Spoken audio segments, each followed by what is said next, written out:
gods, and it was really sort of unforgettable stuff. And when, the very first day of shooting this movie, I remember, you know, being surrounded by about 500 people and many camera crews and frost giants and, you know, kind of bits of Jotunheim, and you in your costume for the first time. Mighty Thor walks on set, everybody walks backwards. And I remember that, like that 8-year-old kid staring up at a comic. That's fantastic. And Chris, now you grew up in Australia, and you told me a little bit about your background. I mean, you spent a good time about your childhood in the north of Australia, in the outback. And you didn't even have a TV. Was Thor part of your? No, well, it wasn't. We had a lot of books to read, and not actually comic books. And we grew up in the outback in Australia, moved back to Melbourne, and then over the years, I guess, knew more about the sort of Viking Norse mythology side of things as far as the Thor goes. But then getting cast in the film, the 6 months before we started shooting was about, you know, getting as many comic books as I could and understanding the universe. That's great. And then, you know, people fight with guns in movies, people fight with swords in movies. Not a lot of people fight with giant magical mallets.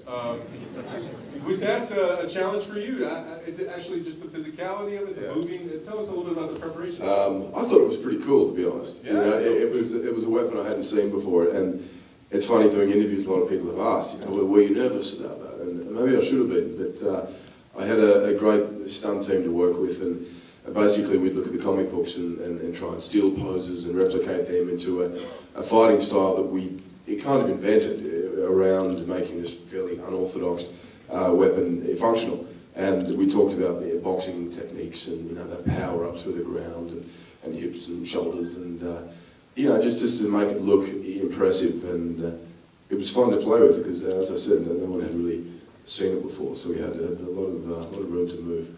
That's great. You know, Ken, you put together this royal family up there, and of course Chris is in it, but it's also Tom Hiddleston, who's just extraordinary as Loki, and Anthony Hopkins and Renee Russo. Tell us a little bit about that family and putting them together, finding the right pieces for that puzzle.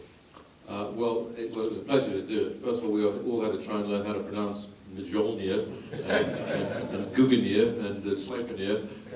So once we trained everybody in that, it was about trying to find just as much passion as we could get out of it. You know, what's great about what Tom did, I think, and what we were trying to do was try and put a sort of question mark, as I found